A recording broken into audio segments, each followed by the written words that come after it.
بہلول دانا رحمت اللہ علیہ بیٹھے تھے تو ہارون رشید حج کر کے آ رہا تھا، تو رستے میں حضرت شیخ سے ملاقات ہو گئی، تو السلام علیکم کے بعد کہنے لگا حضور کوئی حکم ہو تو بتائیے گا۔ تو حضرت بہلول دانا فرمانے لگے تیرا رب کون ہے؟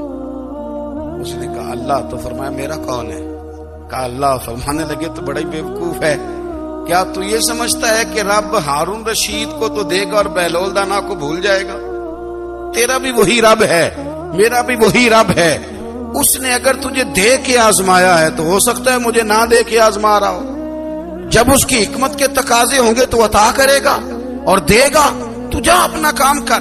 بھائی اپنی روحانی زندگی، اپنی عبادات، اپنے وظائف، اپنے روزمرہ کے معاملات، اپنی دعائیں، اپنا استغفار، دیکھو کوئی مشکل کام تو نہیں، 2 رکوع ہیں سورہ واقعہ کے، اگر رات کو پڑھ لی جائے تو میں کس طرح یہ بات بیان کروں کہ تعویذ بانٹنا آسان ہے اور وظیفہ بتانا مشکل ہے۔ سارا دن تعویذ بانٹیں تو لوگ لینے کو تیار ہیں، اور اگر آپ وظیفہ بتائیں تو کہتے ہیں تو مشکل کام۔ او خدا کے بندے، اگر آپ کا تعلق قرآن پاک کے ساتھ مضبوط ہو، قرآن پاک کے ساتھ اگر آپ کا رشتہ ہو، لوگ سفارشیں ڈھونڈتے ہیں نا دنیا میں، کوئی تعلق مل جائے تو میرا کام ہو جائے۔ دنیا میں اتنا مشکل معاملہ ہے، آخرت میں مجھے بتائیے گا کتنا مشکل معاملہ ہوگا۔ میرے نبی پاک صلی اللہ تعالی علیہ وسلم نے فرمایا جو لوگ سورہ ملک پڑھا کرتے تھے نا، سورہ ملک، یہ سورۃ ملک قیامت میں ان کی سفارش کرے گی، اور اس طرح کرے گی کہ کہے گی اے اللہ یہاں اس بندے کو جنت میں داخل کر دے یا مجھے قرآن پاک سے علیحدہ کر دے۔ تو رب فرمائے گا جا اس کا دامن تھام کے اسے جنت تک پہنچایا۔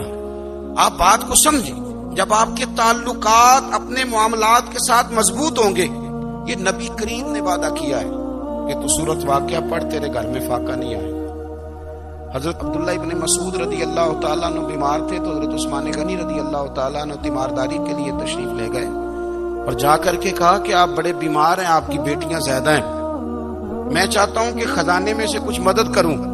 تو سیدنا عبداللہ ابن مسعود رضی اللہ تعالیٰ عنہ اٹھ کے بیٹھ گئے اور کہنے لگے امیر المومنین، اللہ آپ کو میری طرف سے، میری بیٹیوں کی طرف سے بہتر صلہ دے، میری بیٹیوں کو کسی خزانے کی ضرورت نہیں، میں نے انہیں خزانہ دے دیا ہے۔ کہا جناب آپ نے کون سا خزانہ دیا ہے، میں آپ کے مالی معاملات کو جانتا ہوں۔ تو فرمانے لگے امیر المومنین، میرے نبی کریم نے فرمایا ہے جو سورۃ واقعہ پڑھے اسے کبھی فاقہ نہیں آتا، میں نے بیٹیوں کو یاد کرا دی ہے، یہ خزانہ میں نے انہیں دے دیا ہے۔ وہ سارے والدین سنیں جو بیٹیوں کے لیے پریشان رہتے ہیں۔ حضرت عبداللہ ابن مسعود نصیحت کر رہے ہیں، فرمانے لگے میں نے سورۃ واقعہ یاد بھی کرا دی ہے، پڑھنے کی عادت بھی ڈال دی ہے۔ حضور نے فرمایا ہے جو سورۃ واقعہ پڑھے اسے فاقہ نہیں آتا۔ کہنے لگے چاند تو اپنی جگہ چھوڑ سکتا ہے، سورج گر سکتا ہے، تارے ٹوٹ سکتے ہیں، پر مدینے والے رسول کی بات غلط نہیں ہو سکتی۔ حضور نے فرمایا فاقہ نہیں آئے گا تو انشاءاللہ کبھی بھی نہیں آئے گا۔ کرنے کا کام یہ ہے کہ ہم اپنے معاملات، اپنی عبادات، اپنی دعائیں، کبھی 10 منٹ عادت ہو جائے نا دعا مانگنے کی علیحدہ سے رات کو۔ حضور نے فرمایا جو فرض نماز کے بعد دعا مانگے اللہ اس کی قبول کر لیتا۔ نبی پاک صلی اللہ تعالی علیہ وسلم نے فرمایا اللہ مسافر کی دعا قبول فرماتا۔ حضور نے فرمایا اللہ مظلوم کی دعا قبول فرماتا۔ حضور نے فرمایا بیمار سے دعا کراؤ اللہ اس کی دعا قبول فرماتا ہے۔ میرے نبی پاک نے فرمایا ماں باپ جب بھی اولاد کے لیے ہاتھ اٹھائیں، ویسے تے بلے شاہ تو آسمانی اڈ دیا ہی پھڑ دیں، جڑا گھر بیٹھا انہوں پڑے گا ہی نہیں۔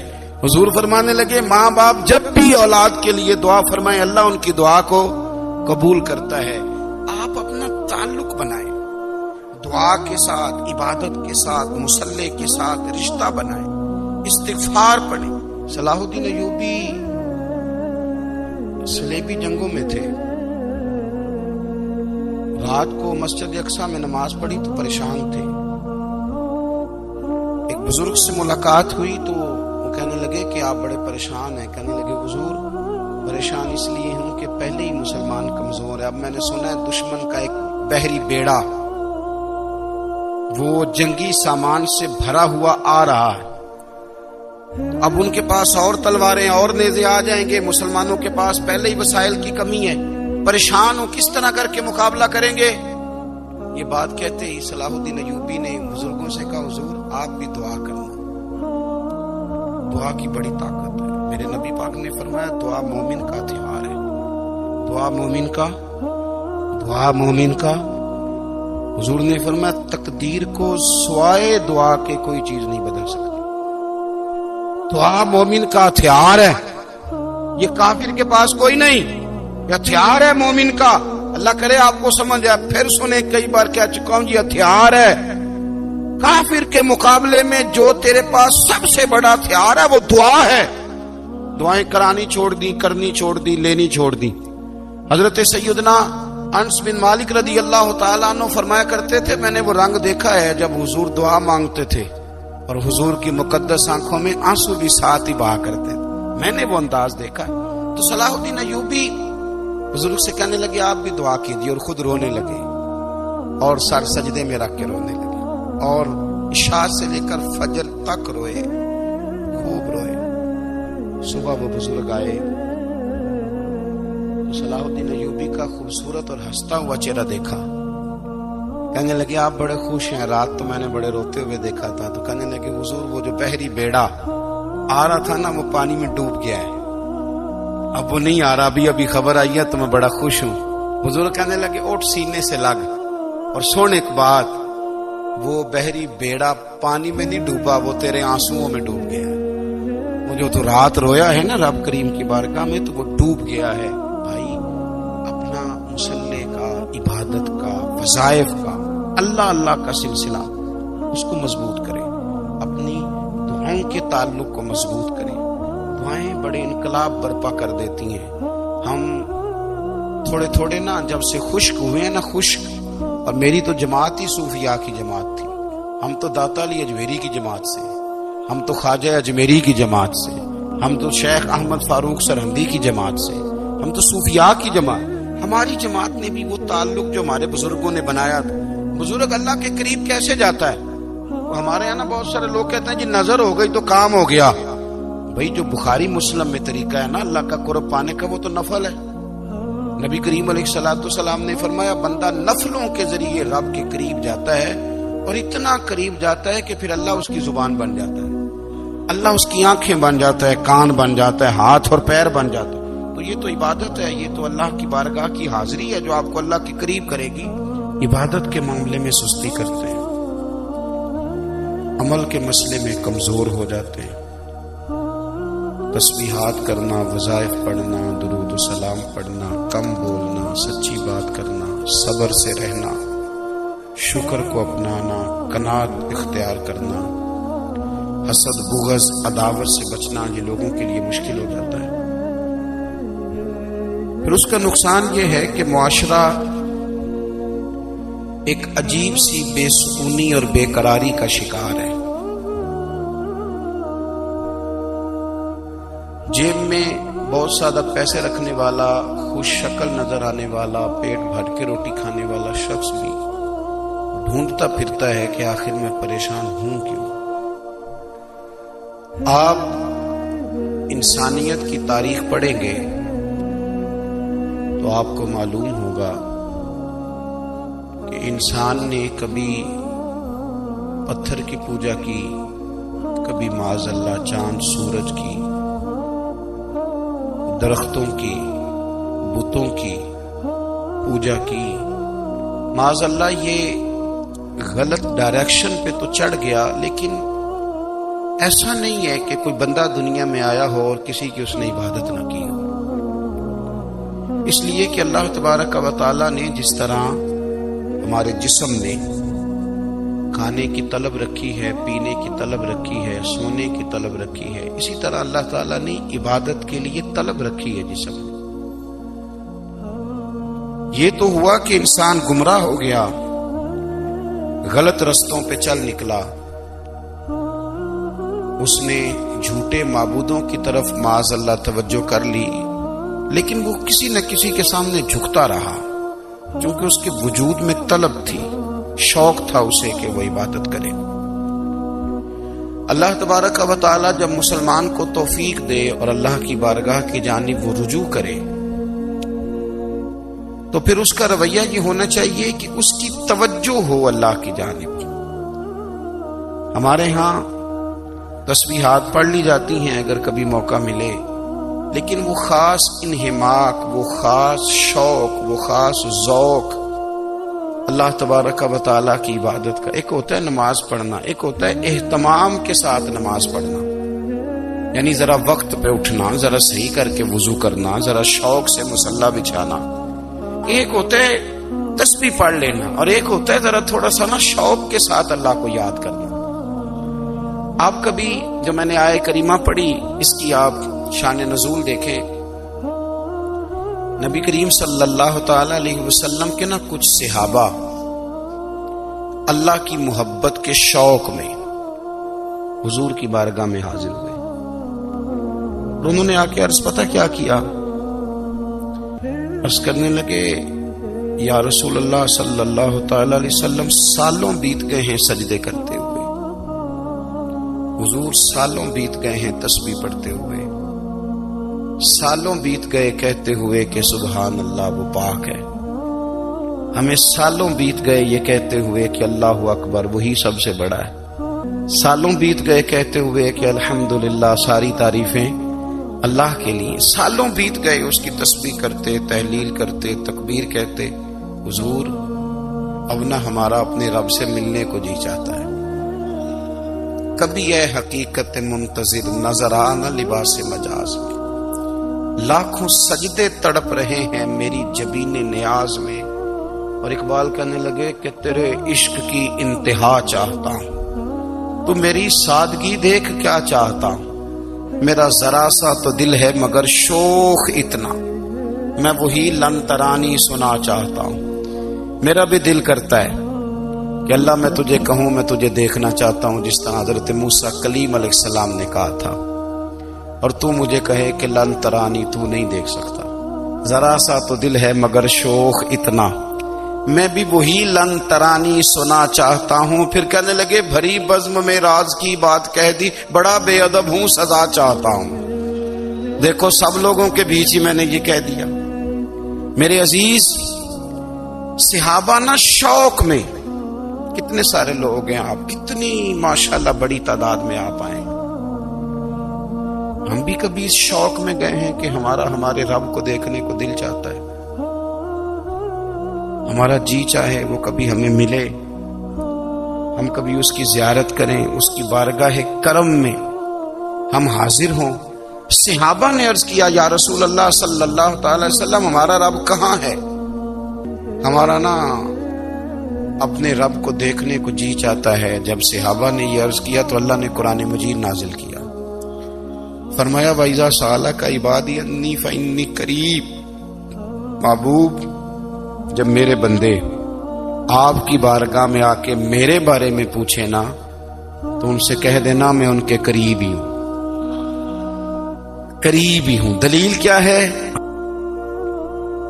بھائی اذا دان، یہ جب بھی مجھ سے دعا مانگیں گے میں ان کی دعاؤں کو قبول فرماؤں گا، میں ان کے قریب ہوں، میں ان کے قریب ہوں، یہ جب بھی دعا مانگیں گے نا میں قبول کروں گا، میں ان کے قریب ہوں۔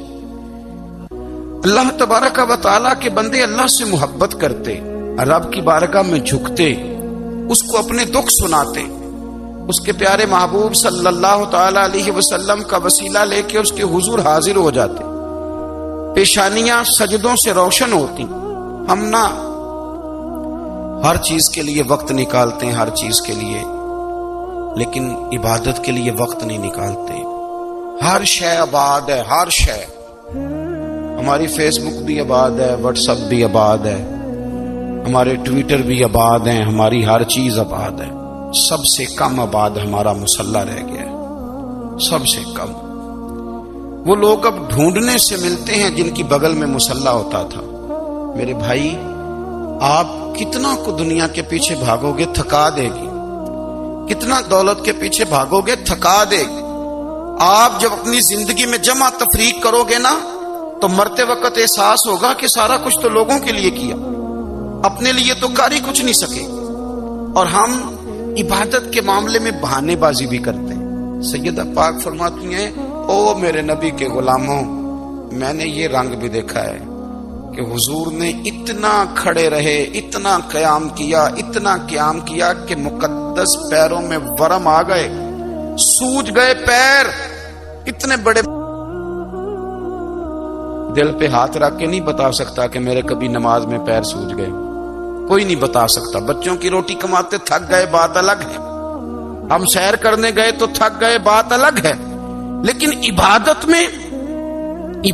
میں یہ بھی تو مسلم شریف ہے نا، یہ بھی تو دین ہے نا، یہ بھی تو حضور کی سنت ہے، یہ بھی تو وہ چیز ہے جو کریم کی آنکھوں کی ٹھنڈک ہے۔